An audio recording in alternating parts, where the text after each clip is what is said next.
the introduction for this video. Today we're going to be talking about the book, The Black Flamingo, which we both recently finished. We just make it, there we go. So we're going to be discussing that book for you today. I'll hand it over to Ansu now to continue the rest of the intro. Hi there. I hope you're all having an amazing day so far. Welcome, Lois, to my channel. It was really great to have you.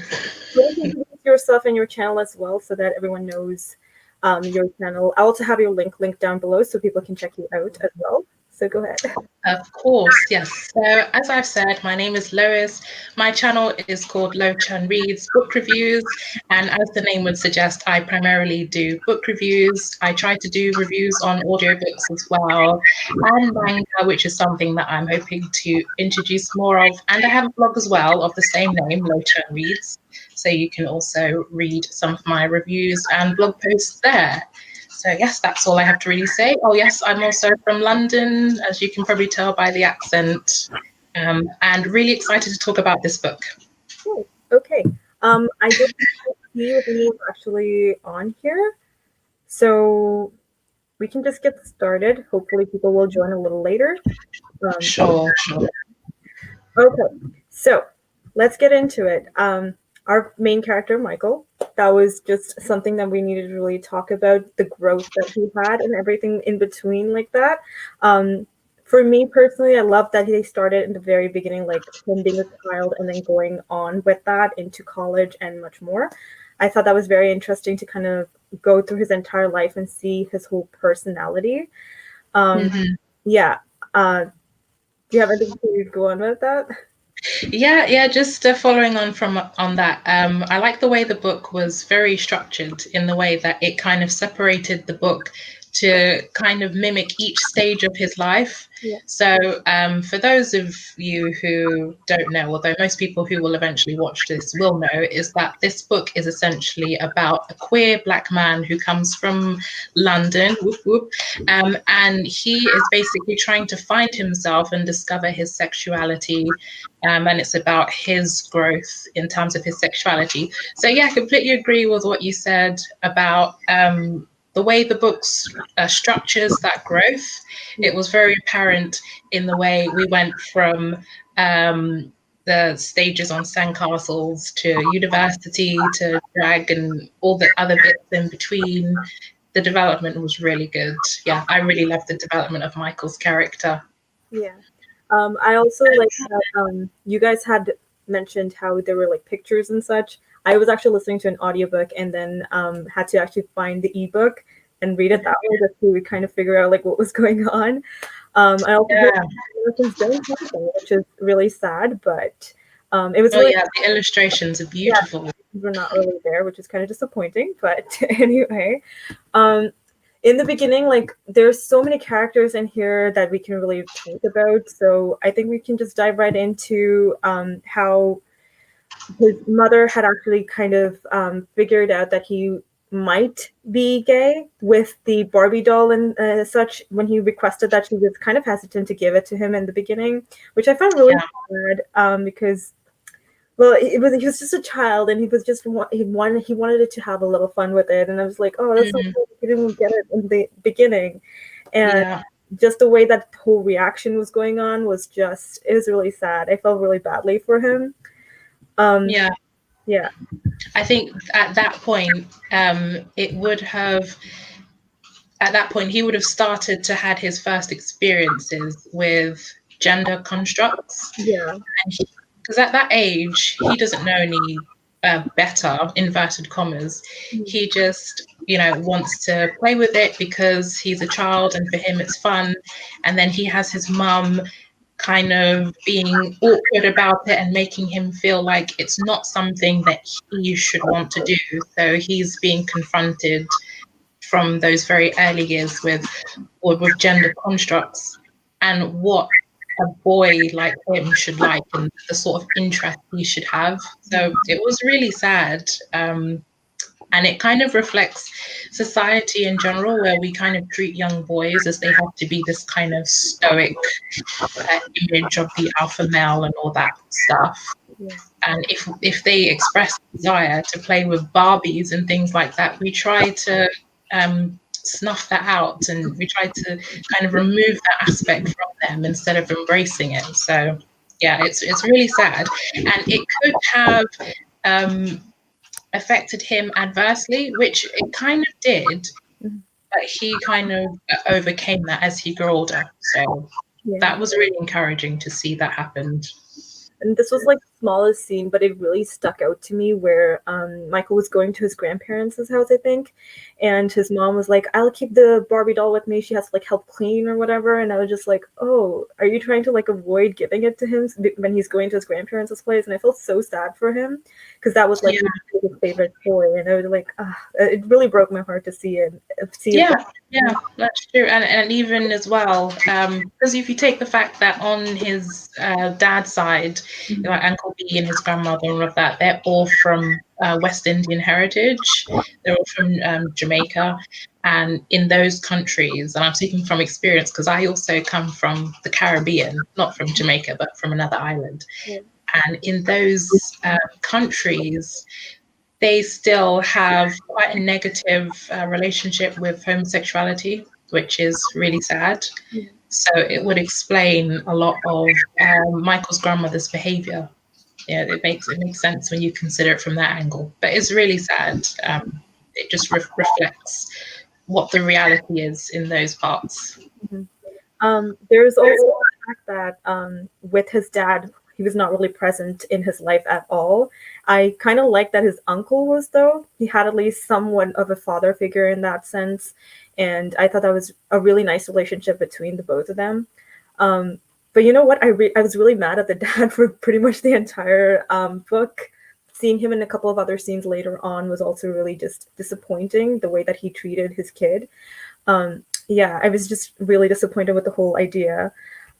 With Michael's mom as well, I feel like she doesn't really know everything that the child is going through, just because, well, she is like a white mother and he had a black dad, so he's a mixed race kid, and the problems that he probably has to face, also with the fact that he's trying to find his sexual identity.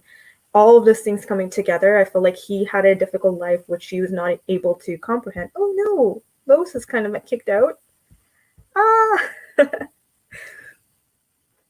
One second till we figure this out. I don't know what happened.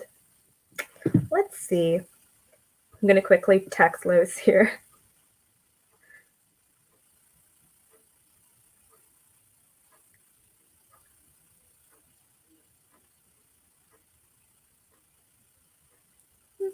That was kind of sad. That was really unexpected.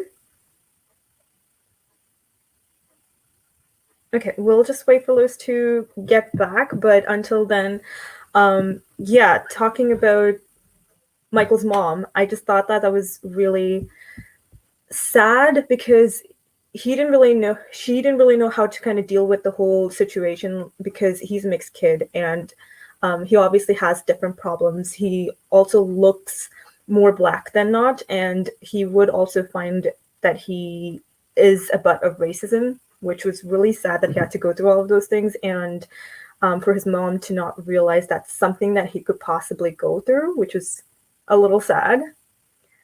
Yeah, Lois is coming back in a second. I don't know what happened.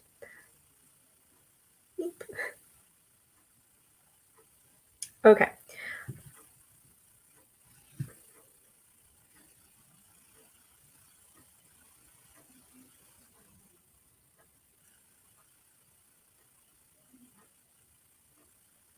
I think she's coming back. It's loading. We're back. Yes, I thought since it's Halloween, I'd do my disappearing act. Well, that was... Hello. So did anything interesting happen whilst I was gone? No, so it was very quiet. It became blank all of a sudden. I was just like, oh no, what happened? It's all good. Oh, well, should we just pick up from where we left off? So I don't know if you remember, you were talking about Michael's father. Michael's father, right. I actually love that his uncle was actually there for him all this time, especially during the whole. Actually, that's coming later on, so probably shouldn't talk about that just yet.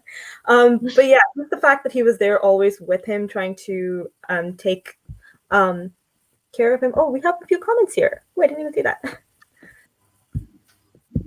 I think yes, we do.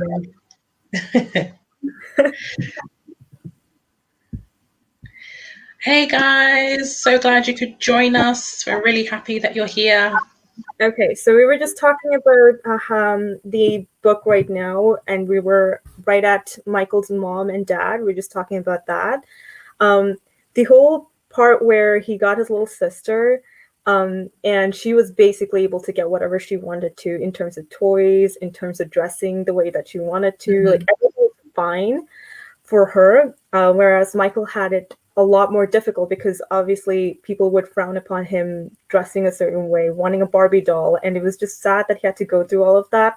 And as a child, he was even questioning, like, the fact that his sister could do whatever she wanted to, but he couldn't. He was definitely, there's like a little scene where he was saying that, but he was like happy that she could do that, but at the same time, he was kind of disappointed he couldn't himself, which I felt also sad. Yeah. I felt broken with that. It was, yeah. Yeah, no, I completely agree. And oh, sorry, did I interrupt your train of thought? I was just going to say that I can empathize with that personally, and I know I've already mentioned this in our group, but just focusing on the fact that Michael's sister didn't have the same struggles that he had in terms of getting the toys that she wanted and wearing the clothes that she wanted. And when I say I have a personal experience with this, is that when I was young, I used to love wearing my brother's clothes. I have two older brothers, and my mum used to pass on their hand-me-downs to me all the time. So it was something that was completely normal for me. But now that I think about it, had it been the other way around and I was the older sister, I cannot, see my brothers wearing my hand-me-downs. And that's just basically the society we live in, which is really sad because it dictates how boys should dress. In fact, it's even harsher on boys, which is, if we're kind of veering away from the book just a tiny bit, it kind of explains why there's so much mental illness with a lot of men in much later years of their life. So yeah, that section, it did affect me quite personally, just because of my own experience wearing my brother's clothes and it being such a normal thing. Yeah, it's looked upon as like such a normal thing to do. I have an older brother too, so yeah, I completely agree. I used to wear his clothes when I was younger, and it just kind of is still disappointing because even today there are some like little T-shirts that he can't wear anymore, and I'm still wearing them sometimes, and I'm just like, oh, like if it was adorable. Right? And society would definitely just scoff at the whole idea, which is really sad. Oh, we have a comment. That's lovely, thank you. Exactly. So it's just we see in the society, everyone like frowns upon it the whole time, which is really sad. I even wear my partner's clothes. Yeah. When you're to school with Michael, we see how he has to kind of deal with coming out, and I don't think he even came out on his own. It was just kind of thrown out a little bit, right? Because of the leader that was there. What was his name? It wasn't Rowan, was it? The guy that he did the play with. Yeah. He was trying to get Rowan. And then the whole situation where he dropped the letter. And was it Kieran who got the letter and got it to him? Yeah, that's right. Yeah, okay. Yeah, so the whole point over there was that he kind of had to like come out in a difficult way, because I'm sure like he didn't want to do that himself like that. And obviously just came out of nowhere to some people, and they started almost hurting him with words of verbal abuse, and even almost like physically abusing him. Like they were ready to hurt him. They were giving him like little notes that were saying like, oh, God forbids this or whatever. And I found that so disappointing that there are so many like children out there who think that they can say stuff like that and think it's okay, even if they're doing it publicly. Like, that's so hurtful. And obviously Michael had to deal with that all by himself. It's not something that he could necessarily speak to his mother about, or think that his mom can actually understand it in any way, which was really sad to see that. Absolutely. I think at this point his mum was kind of conscious of the situation, but didn't have the slightest idea what to do about it. So Michael's just having to navigate the situation completely on his own in an institution that is essentially at its core quite racist and homophobic. And it's because of the lack of education. That's why these isms kind of happen, because of the lack of education. And Michael's in a situation where he has to navigate this on his own, which is extremely sad. And we can only hope that it improves in the future. But yeah, that's the reality of the situation. In the beginning, there was Daisy. I think it was a little earlier than this whole scene, but I like that in the beginning she figured it out, and she was there for him, at least over there, because he was definitely getting bullied by Kieran's sister and a couple of other friends and such. And through that whole difficult situation, I like that Daisy was there for him in that little spot over there. It was nice to see that for a while. Yeah. Hello, Rachel. Oh, thank you. I know, it's amazing. I was like taken aback when I saw you. I was like, wow, my goodness. How long did that take? 15 minutes, so not too much. It's perfect. So with Daisy, her character development was just a whole roller coaster. Yeah, that's a good way of describing it. A roller coaster is very apt. Yeah, when she started off, I was like, okay, she seems like a good person. And I was like, okay, kind of rooting for her. She's a good friend. You know, Michael totally deserves her. There was also like a little scene where Michael's trying to figure out his sexuality. So there's a point where he's trying to say that he had was it sleepovers with a bunch of other boys, and then they kissed and stuff. And it was said in like such a normal manner, like it wasn't really scoffed upon by anyone at that point, because it was just his thoughts. And I like that it was not just like thrown under the rug or anything. Like, he was just normally saying this is something that has happened, and he was just genuinely happy at that point. But he was also trying to explore a little bit more. And I think there was a scene where he was saying that he was kind of attracted to Daisy, but he wasn't really sure, and he just wanted to know if he was like in one way or the other gay or bisexual, or what he was, and he just wanted to figure things out. And I love that that was kind of included in here to just show that he was trying to figure himself out throughout this whole time period. Yeah, I mean, when I read that, it kind of made me question his sexuality a little bit, because initially, I mean, I already said this to you, but initially I was, sure that he was homosexual. And then these feelings with Daisy started to emerge. And then we were thinking, well, is he actually bisexual? But like I said, he was very young at this point. So he's at that stage where he's still exploring with his sexuality and coming to terms with it. Because at that age, I don't think he fully came to terms with his sexuality. He was just trying to fit the mold, or fit into the sandcastle bucket, which is a symbol that was used when they went on holiday.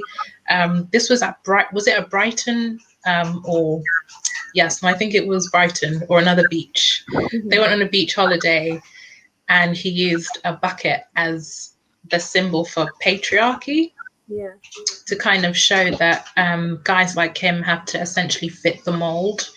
And he just doesn't, he's trying to conform to this mold of patriarchal norms. And I think that's essentially what the whole thing with Daisy was. I don't think it was actually an expression of him being bisexual. Yeah, I completely agree In the beginning, I was just very confused if maybe he was bisexual, but I wasn't like really sure. But it was like a bit of everything for me. I was like, gay, no, maybe he's bisexual, maybe not. I wasn't really sure either. So it was nice to see that he was trying to figure everything out as he was a child. But I'm glad he came to terms with everything. That was really nice of them to put it in that way.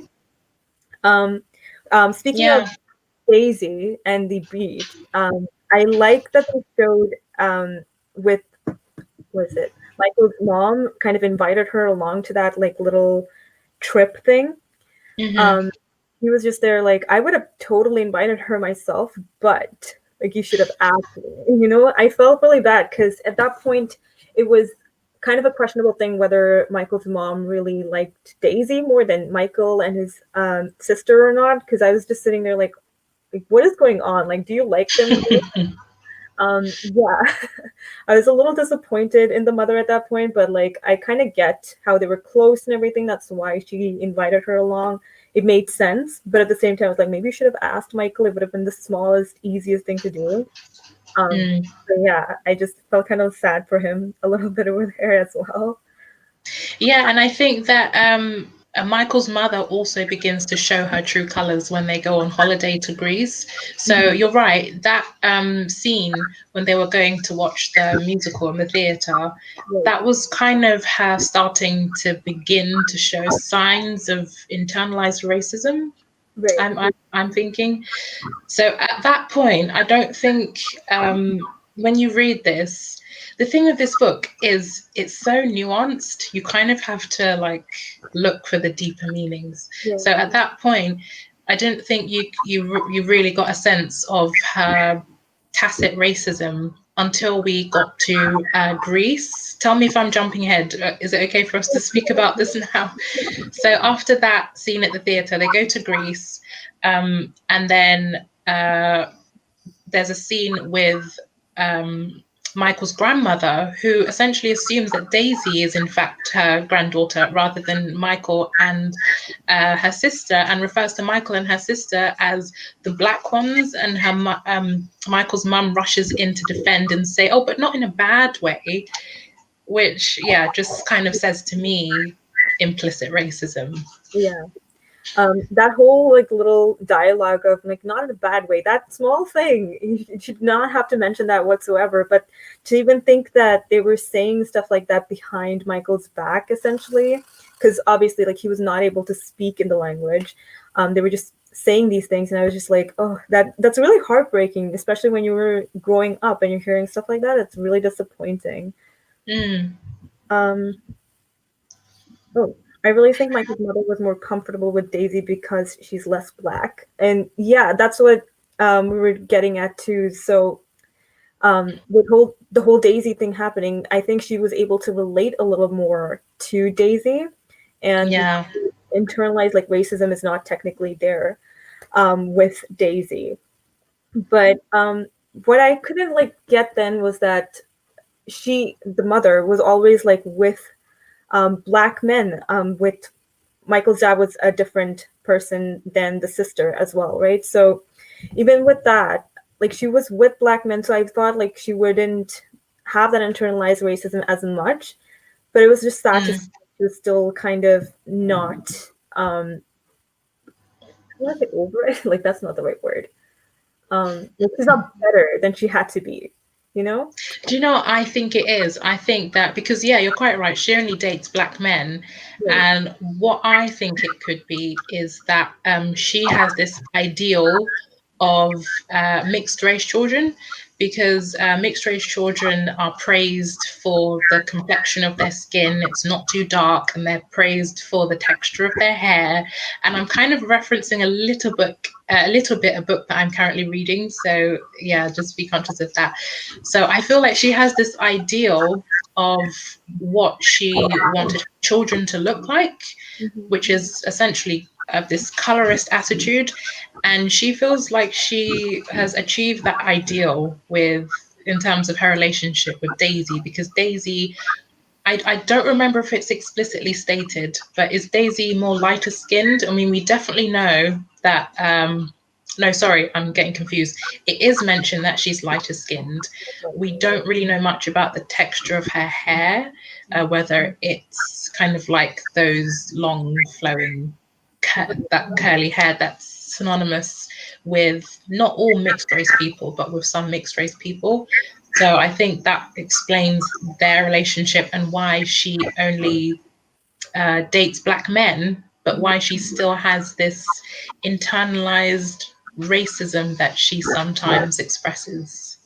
Yeah, I agree.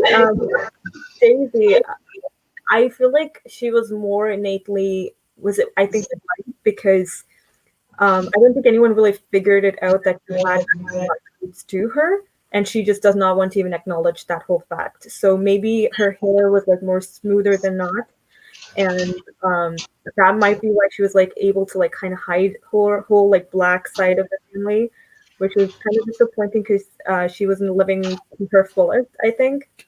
But like I kind of understand like why she was trying to hide it, I guess, because people are innately going to be racist to her as well, which is going to probably be more difficult for her as well. So she just kind of suppressed it. But it was sad that she had to even think of doing that in the first place. And she was not able to figure out her roots or anything like that because of that. This is just a really sad one. I kind of think that it feeds back into how fathers are portrayed in this book because Daisy's father essentially abandoned her and Michael's father abandoned him. So there's a strong theme of absent parents in this book. And I feel like with Daisy is, yes, she's trying to reject a whole part of her identity, but I think it stems from maybe the abandonment issues she has in terms of not growing up with a father. That's one interpretation. Of course, there are other ways that you can see it. Yeah. We have another comment, but Jonathan. Oh yeah, that really just boiled my blood reading that. That's when people say, "Oh, not in a bad way." What that makes me think of, it's essentially like them saying, "I'm not trying to be racist, but," and then they say something racist. That whole "not in a bad way." It's essentially like that. But one question I wanted to ask was just going back to the trip to Greece. Is when that conversation had when Michael's mother was defending her mother and saying, "Oh, she spoke about those black ones, but not in a bad way." It kind of highlighted this issue, if you can even call it that, that Michael and his sister can't speak their mother's language. And I've noticed with a lot of parents who can speak two languages, bilingual parents, is that they don't always necessarily pass it on to their children.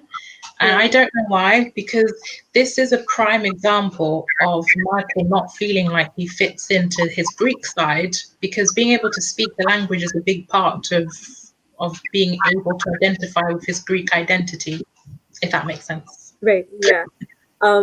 Okay, so I'm bilingual as well, and from a brown person community, this thing is kind of there where when people are living or like born in America or in like a Western country, the parents tend to like suppress their first language just because they think that will go on to their kids and then they will not be able to speak in English.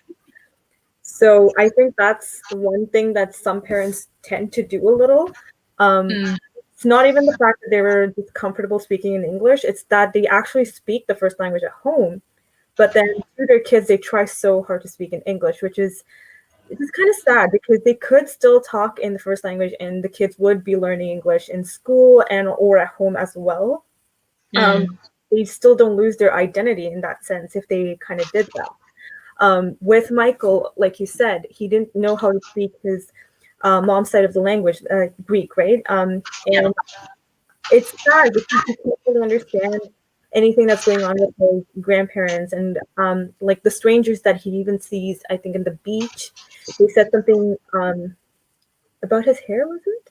Yeah, did they compare him to Bob Marley, if I'm not mistaken? Yeah, I think so, right? There was some little dialogue over there, and he wasn't really sure about that either. Like little things like that. He didn't know if it was like a racist comment because he heard a little thing that might have been racist because he wasn't really sure. Oh yes. The girl used a Greek word to describe him, and he didn't know what it meant. Yeah, I remember now. So that's what I was thinking. Like, if he knew the language, he could probably hold a conversation, or like if he heard something hurtful, like he could potentially say something about it, you know, and all those things. It's sad that people don't teach their children a certain language if it's possible. Yeah, just to be able to help them communicate a little better. I think it would have been really helpful, to be honest. Yeah, I mean, I do get that. I do get that kind of mentality of parents not wanting their children to feel ostracized in, you know, their second country, well, in the country of that they've immigrated to. We'll just leave it there. So I do understand that, but at the same time, it kind of creates, especially when you're young. This is something that I have a small experience with, but not so much because my parents both speak English as a first language.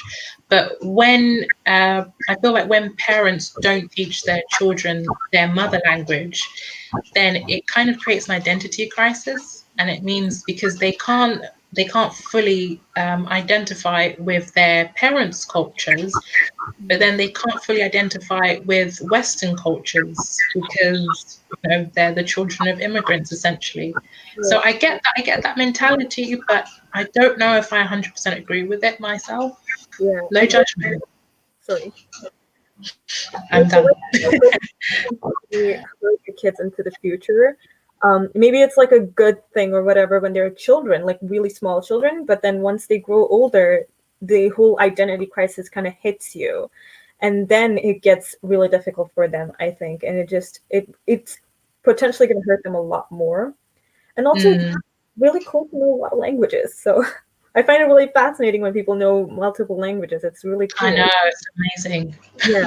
I envy those people. Yeah. What else was there?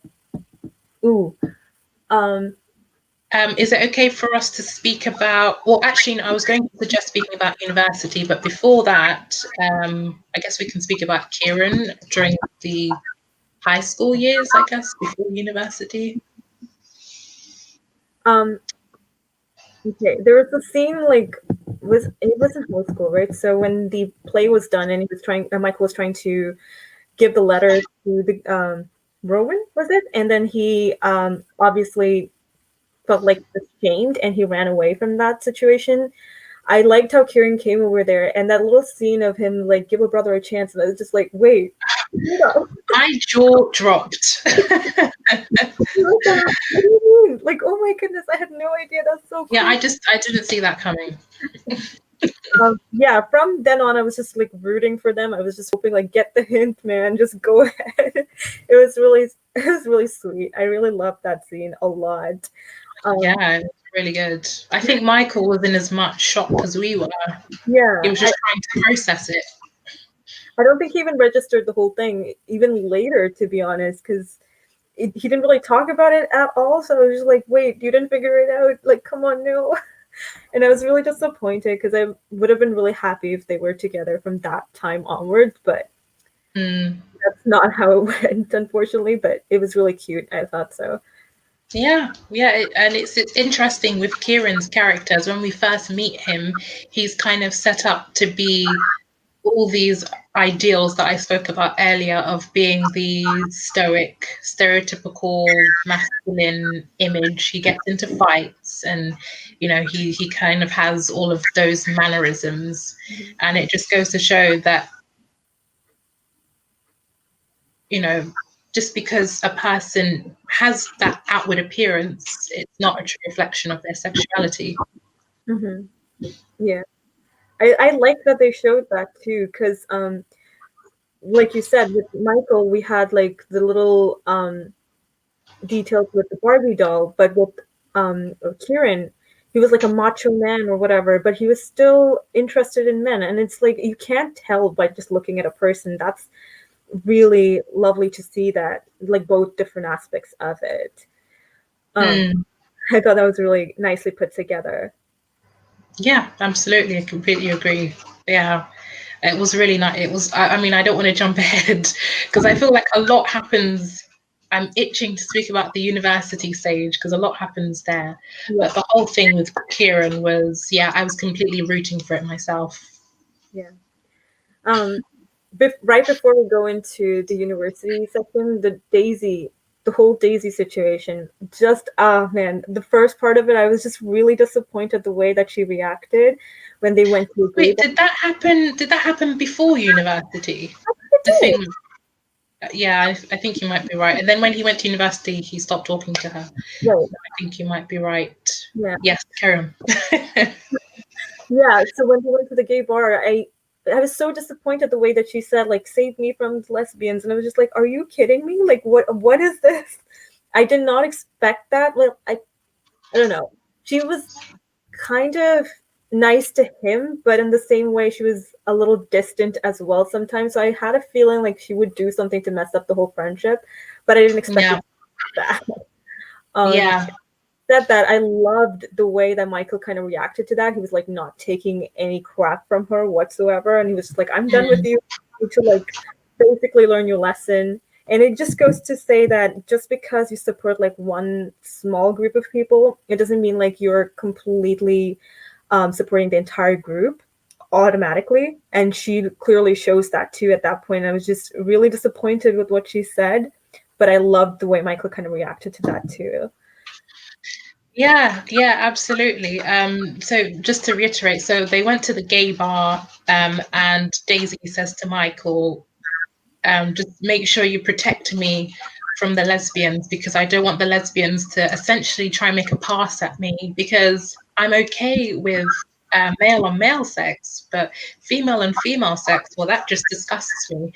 And yeah, I wasn't expecting that from her. Because of the fact that she's friends with Michael, and like you said, it just goes to show, just because you support one small section of the community, it doesn't mean that you're not a homophobe. And it's the same with Michael's mother, because I don't actually like her. Sorry, I know she's doing her best, but it just goes to show that just because you like to date Black men, it doesn't mean that you're not a racist. It doesn't mean that you don't express signs of complicit racism. And then we have Daisy, who is behaving like this. It was just really shocking. But I'm not surprised though, because in the lead up to that moment, I kind of felt like there was some tension between Michael and Daisy. So when that happened, it was just kind of like everything coming to a head. Mm-hmm. Yeah, I agree. It just felt like they were slowly getting distant, and their friendship had like reached its limits at this point, and it was, you could see it coming, but I was definitely still very disappointed by the whole interaction. Yeah.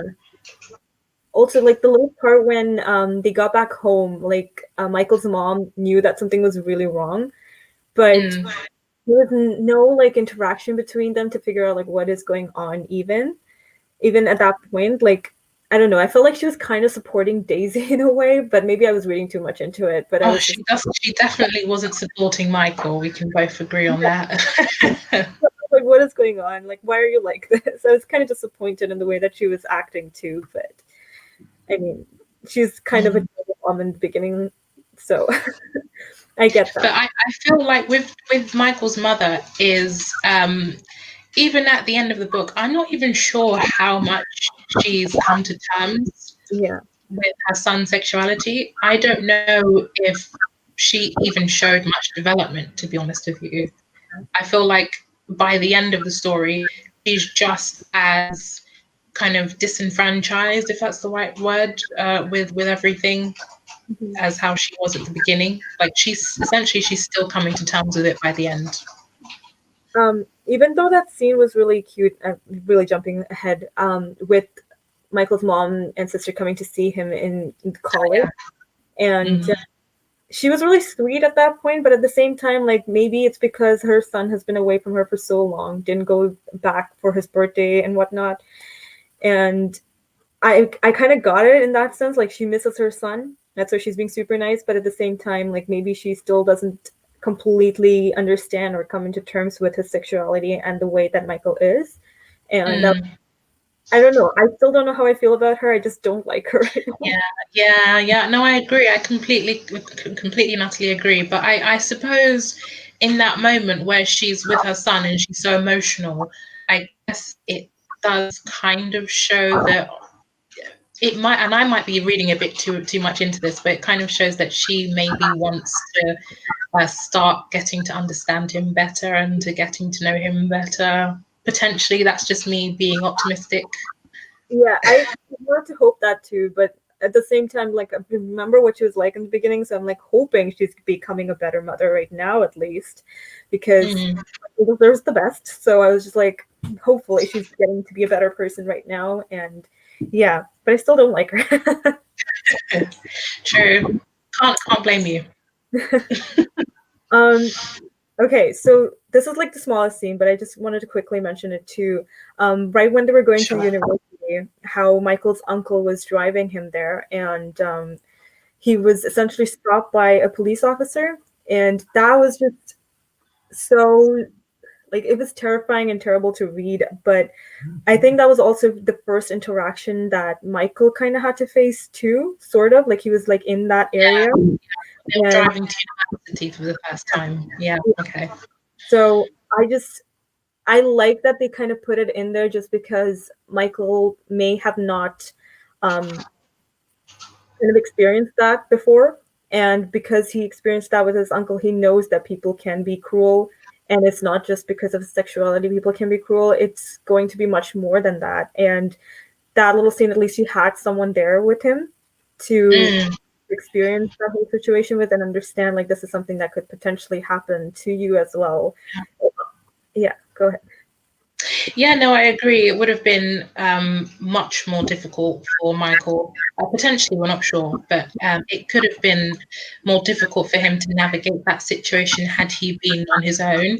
But I'm glad you mentioned that scene actually, because I know I've already said this to you in our group, but what happened to his uncle kind of that's something else. There was so much in this book that resonated with me personally, but that was one section that also resonated personally because I myself have also been stopped by the police.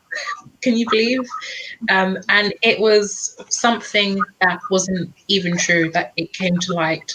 They told me that my lights weren't working when they actually were working.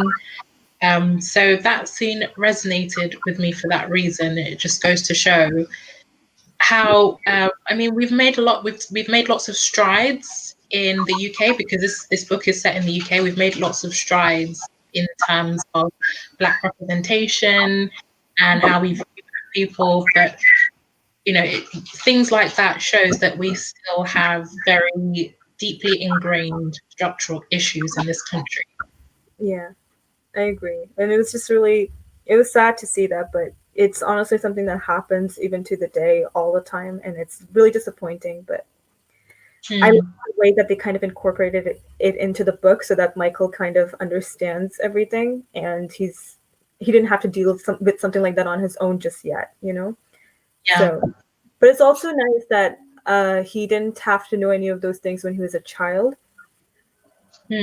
I don't know, maybe if it was because he was mixed race, he didn't have to face racism, or maybe it's because the homophobia had been going on for so long that he just kind of ignored the racism if it ever happened. I don't know, but yeah, I still like that whole scene that happened. It was nice to put it in there as well.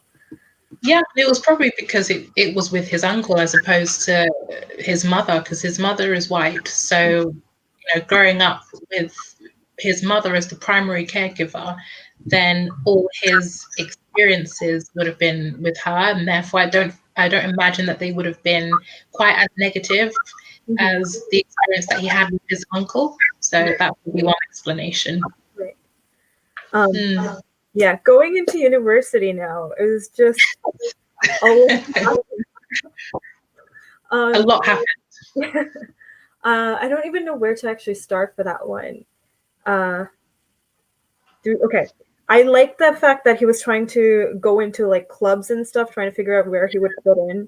So I think he looked at the Greek club, if I'm not wrong, and also the Black people. There's a whole club for that too.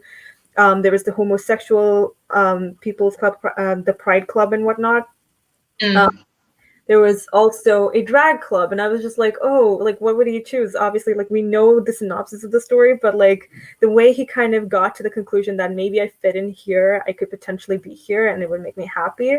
I love seeing how he tried to figure everything out. He was still figuring things out even when he was basically an adult, like he was going into university now, and I like that how it was structured, and he was trying to figure things out over there as well, trying to figure out where he fits in. Yeah, I was just going to say that whole scenario where he's at university and he has to decide which society he wants to join, it just kind of shows what we've been talking about how there's a clear identity crisis going on within him, because he has all these different societies that he wants to join and that he feels he has some sort of affinity towards, but he might not necessarily fit in there. Like, for example, I wanted to mention one of the societies that he wanted to join was the African and Caribbean Society. And there was this British Ghanaian girl, so a black girl, essentially. She said to Michael, but you're not black, you're mixed race. And it just kind of launched this whole discussion in my head about mixed race people. Before I go on and ramble, what were your thoughts on that scene? Like you mentioned, it was kind of sad. Like when you think about it, he already doesn't know where he fits in. He doesn't feel like he's completely a part, like his dad or a part of his mom, already, because he's mixed race, and he's already trying to figure out all of these things. And then she just kind of throws it in his face, like, you're mixed race, you're not supposed to be here, essentially. That broke my heart to see that. Like, how is he already dealing with all of these things by himself? Again, like, there's not something that he could discuss with his mother and then figure things out for himself. And also, he doesn't have like Daisy, who he was really close with, anymore, to kind of talk about this whole situation. He doesn't completely accept the fact that she's mixed either. So anyway, that wouldn't have worked. And all of the rest of his family is essentially not mixed, or his younger sister is mixed, but like she's younger, so he wouldn't really talk to her, I guess.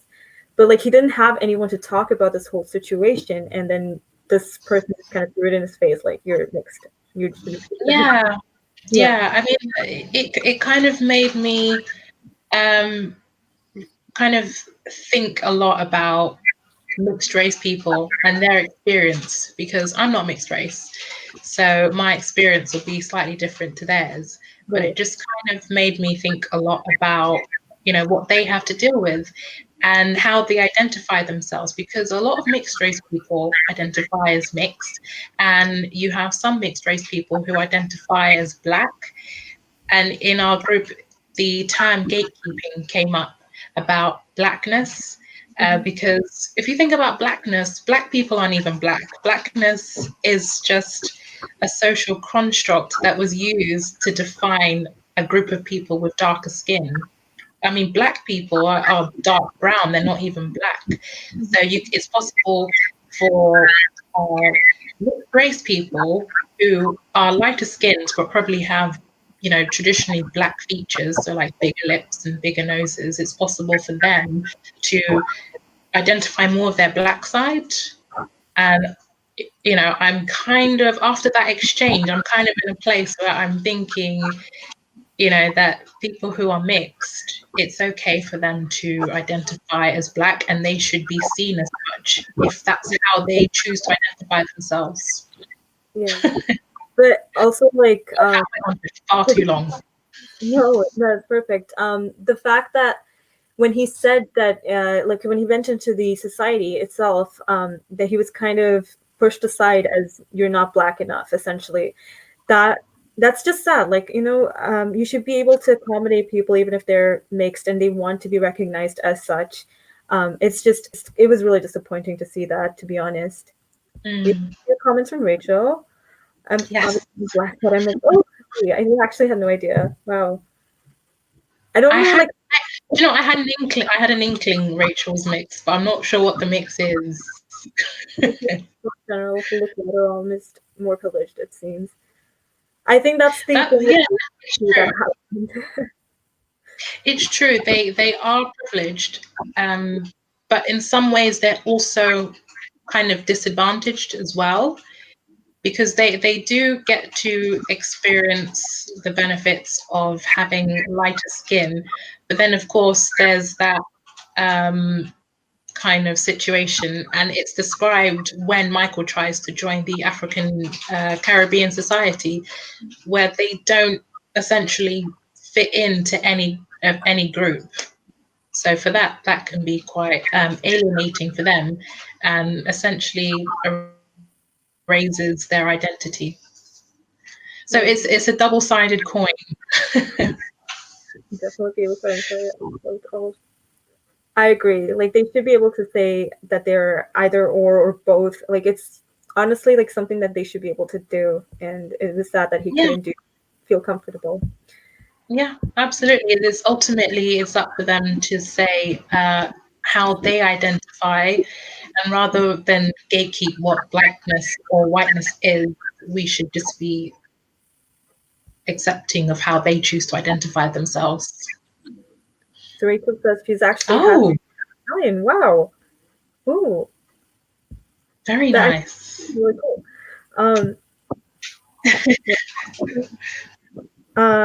Okay, let's talk about drag, because I was like really I was really into it. I love drag. Was just so empowering. I loved that whole thing. Sorry, go on. Yeah.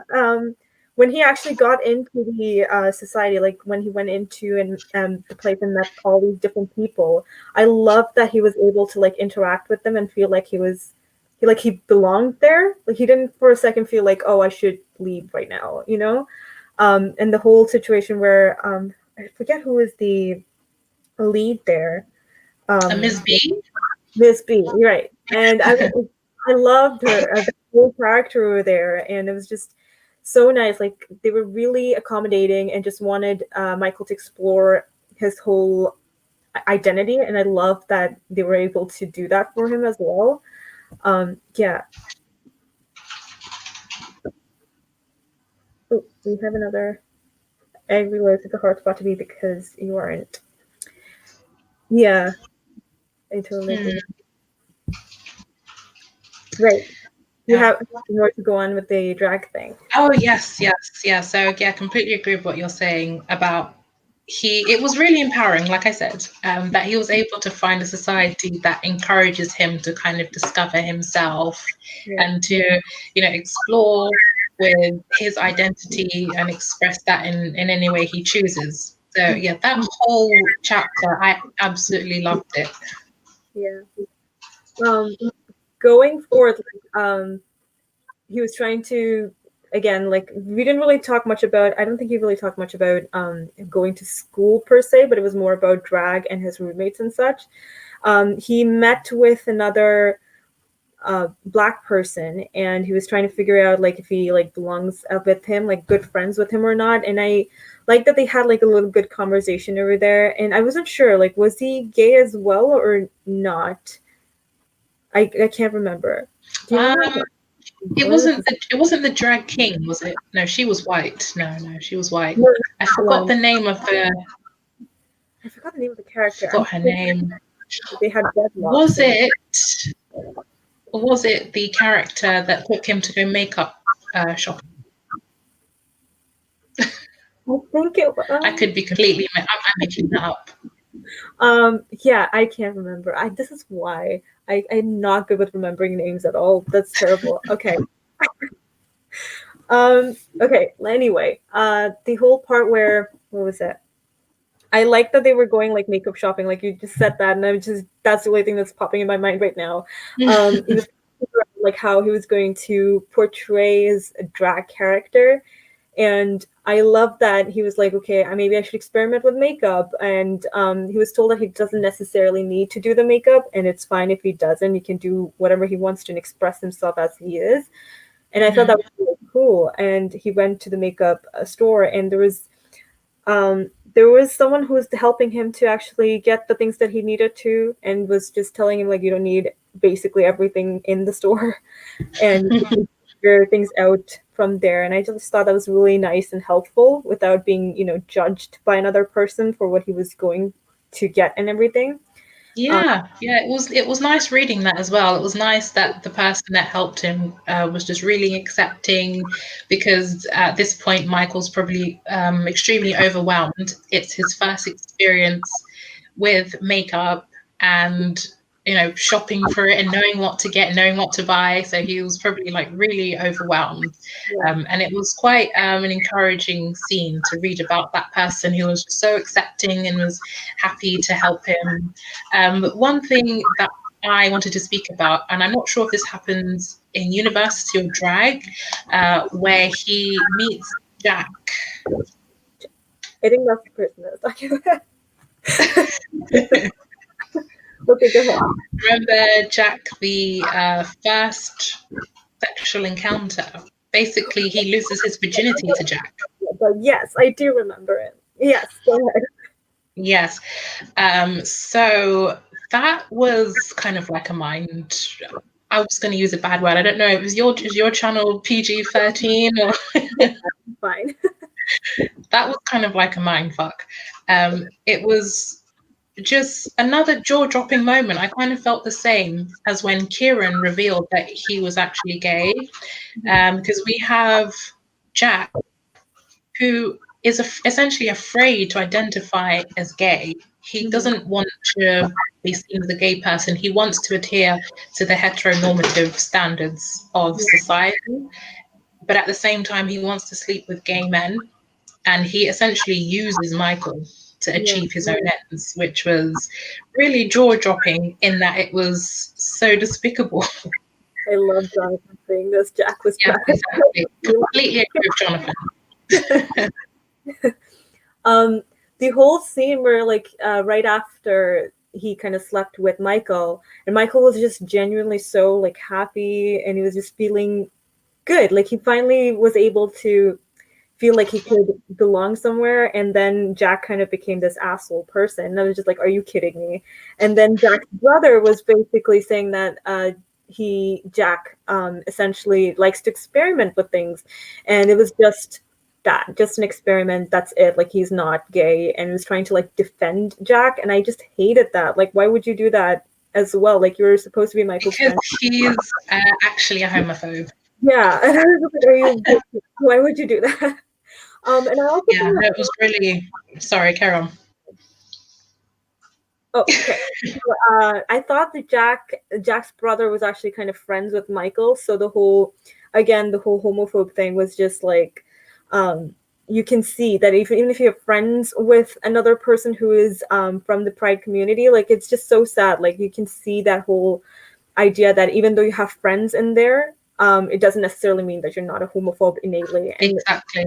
Yeah, and I just seeing that, I always hear excuses of people like, oh, I have a friend who is of this race, or I have a friend who is gay or whatever, and I'm just like, no, it doesn't mean anything. Oh gosh, that reminds me of this BuzzFeed video that I don't watch BuzzFeed, I hate that, but ages ago I watched this BuzzFeed video, and it was actually really funny. It was if Black people said the thing that white people say, and there was this one section where a Black person referred to a white person as, I'm not going to use this word, a word beginning with C, and then he said, oh, it's okay, my girlfriend's white. And it's essentially that attitude that people like Daisy, although Daisy kind of atones for that, if that's the right word, but that's the attitude that Daisy and people like Jack have. They think that because they like to fetishize certain aspects of the community, then it doesn't make them a homophobe, it doesn't make them a racist. Actually it does. It just means that their form of homophobia is more dangerous, I think, more sinister. That's my opinion. Yeah, no, I completely agree, because it could even lead to essentially being physically abusive later on in life too. You can never expect anything from these people. Like, it would be terrifying as well. But the whole part where he was like trying to get ready for drag, and then he went to this party and was going to be late to get to the stage and whatnot, I thought I was going to miss the show entirely. And I was just really disappointed because I wanted to see his costume and everything. And I was like, okay, I was also listening to audiobook, right? So I wasn't sure like what was going on. I'm like, did he miss it? Like, what is going on the whole time? And then thankfully, I believe like he got onto stage and he was able to perform. But also, he got really mad at Mrs. B with the makeup situation. I love that scene where he was just like, kind of, he blew up a little bit and he said, like, you didn't really teach us anything about this. And I was just like, oh no, where is this whole thing? Oh gosh. Yeah, I love that scene. Oh, what are your thoughts on Sienna? So Sienna was a girl from the university. She was the redheaded girl, if I'm not mistaken. Right? Person? Yeah, so they went to a club in What did she do? no, that was a different club. Yeah, so What she did. Sienna invited Michael and what the other black guy, and I think this is the black guy you were talking about. Was it Lennox? Was his name Lennox? I think his name was Lennox. Sienna invited Jonathan and Lennox to go to a club, and there was some sort of altercation, and Michael and Lennox, because I forgot his name, they get kicked out. Right. But then Sienna, instead of going with them, she's like, oh, actually, no, I just caught up with some friends, when before she apparently didn't have any friends to associate with in this club, and now all of a sudden, because they've been kicked out, she has friends now. I'm sorry, I can't join you. Is that ringing bells? Yes. Lenny. Lenny, Lenny, exactly. Not Lennox. Yeah, no, that rings bells. Oh my goodness. Like when they went to the whole club place, in the beginning, Sienna was just like, "Oh, I don't have any friends to go with today, so like, do you want to join?" I'm like, "Okay, that's nice." Like they're all together, and then I felt like it was because again a little bit of racism was involved in there because both these boys were actually black, so she had this whole point of like I have friends now over here. I felt like she was trying to kind of disassociate with these people, and then just be by herself just in case anything goes wrong or whatever, and she just wanted to stay back. And I just thought she was kind of a bitch at that point. I was really disappointed in that. Yeah, she was. I mean, I forgot exactly what the altercation was for, but there was an altercation which meant that Lenny and Michael were kicked out. And rather than take their side, I forgot what it was. Hopefully Jonathan can remind us. But I forgot what it was.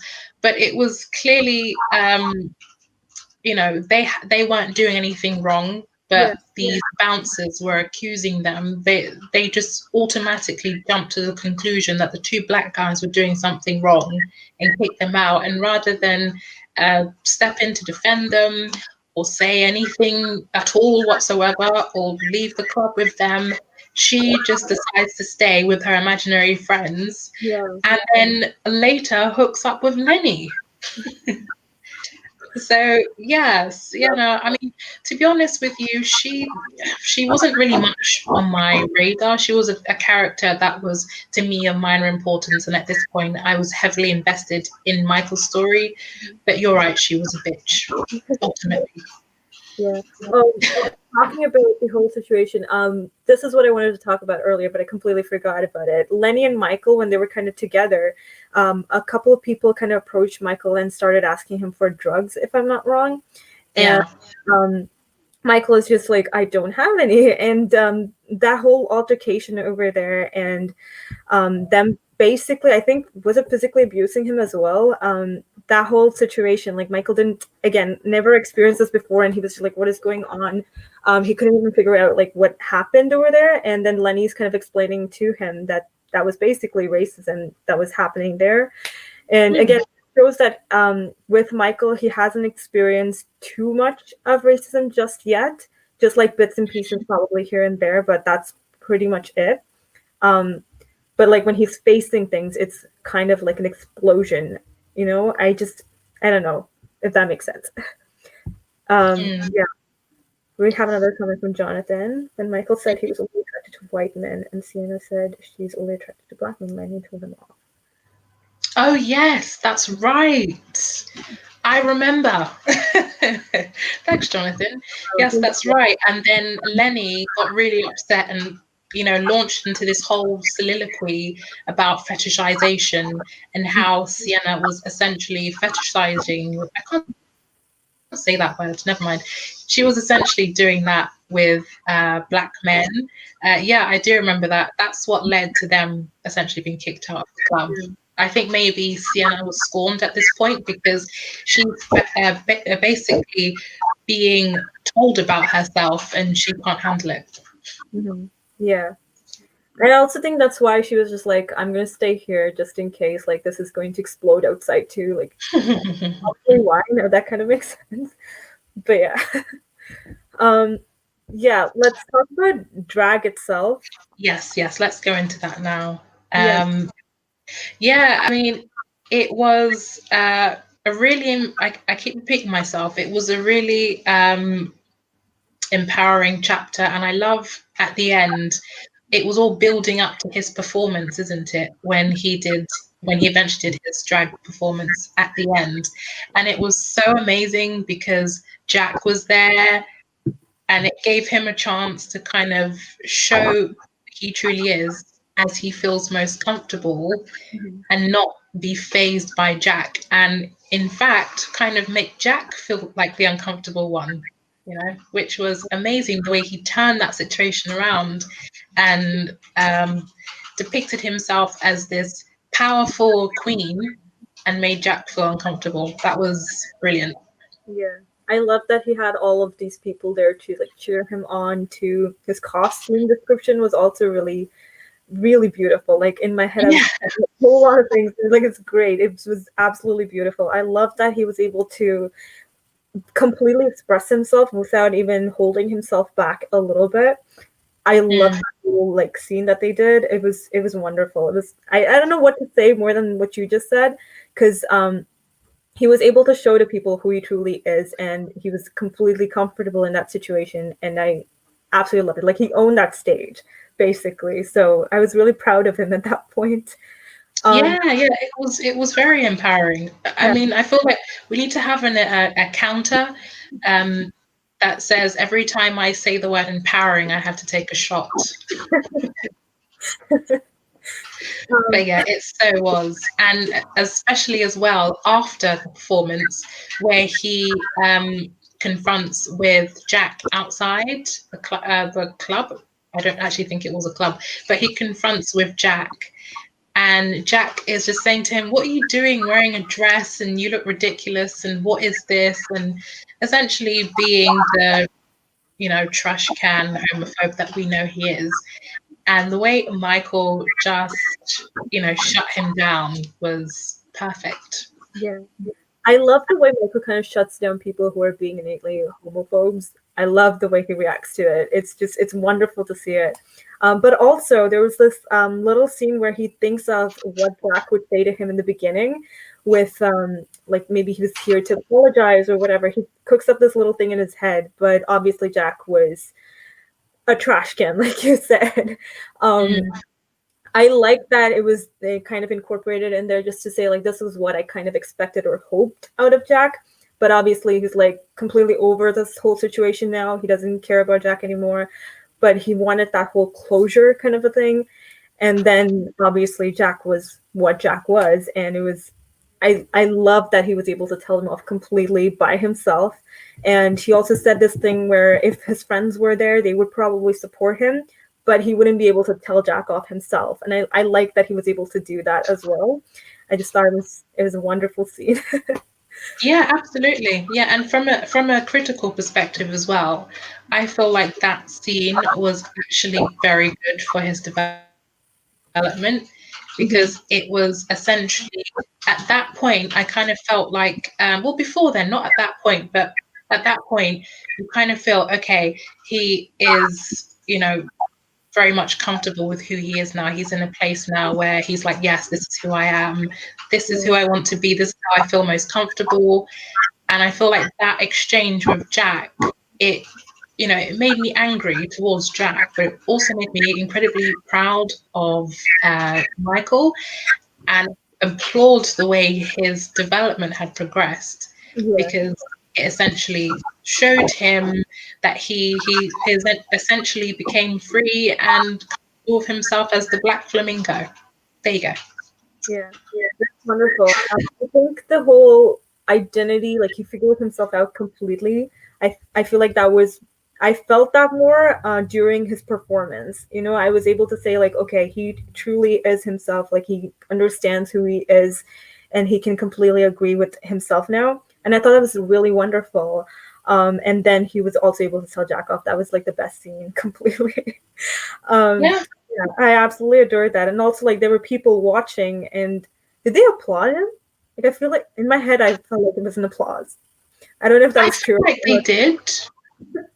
I feel like they did. I feel like you did, and you feel like they did. So I'm guessing it did. I'm guessing it happened in that case. It was a really wonderful scene for that as well.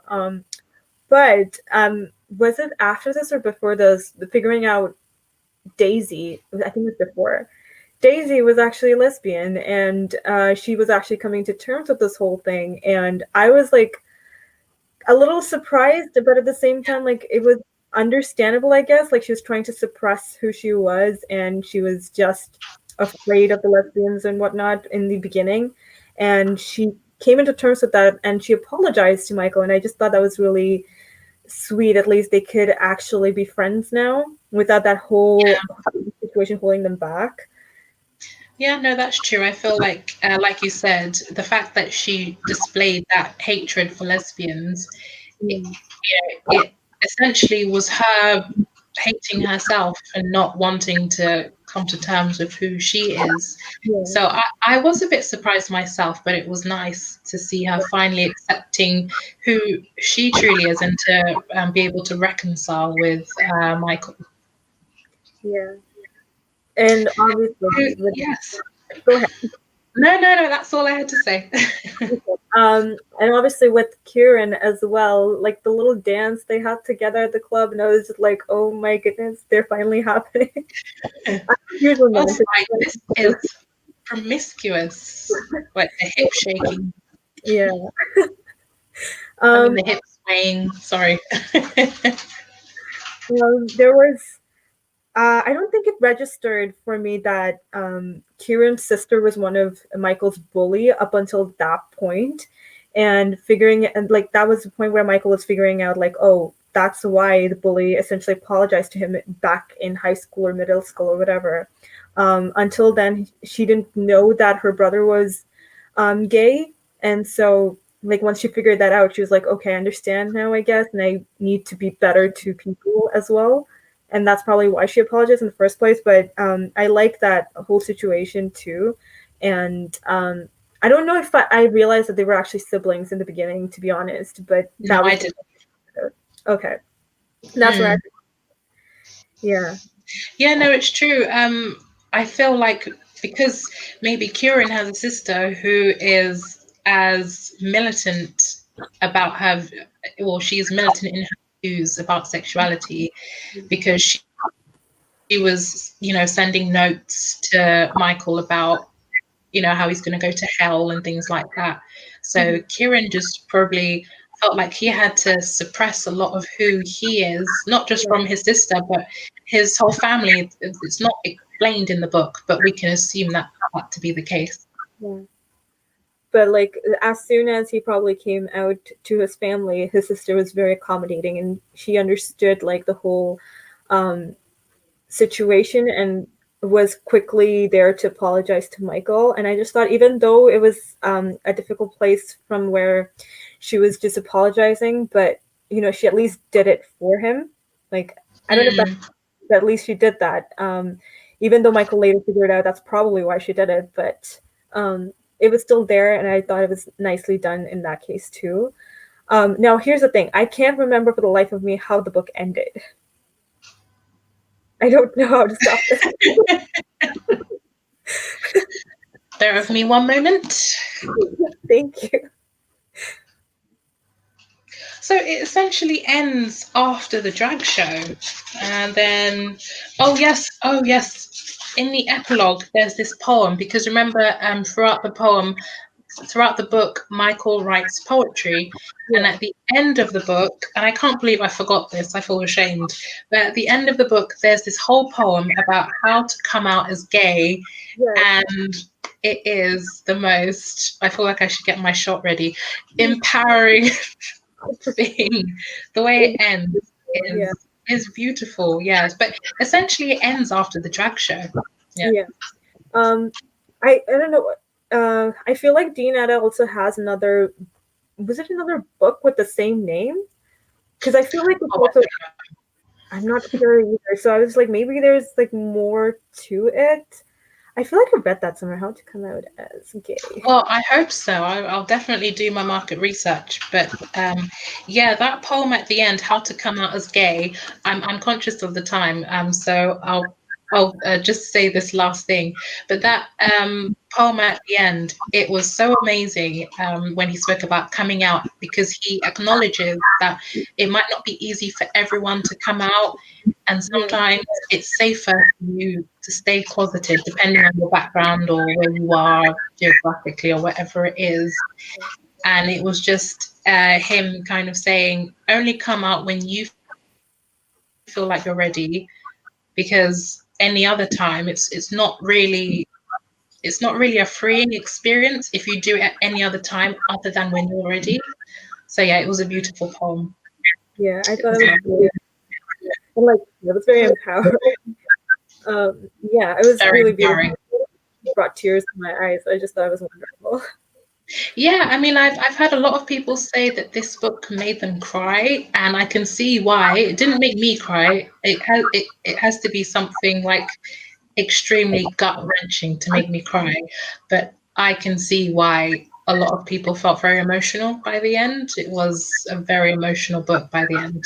Yeah, I definitely teared up in the end. I was just very happy for Michael and the whole fact that he figured himself out by the end of it. And that poem just like it really teared me up. It was really sweet. Yeah, absolutely.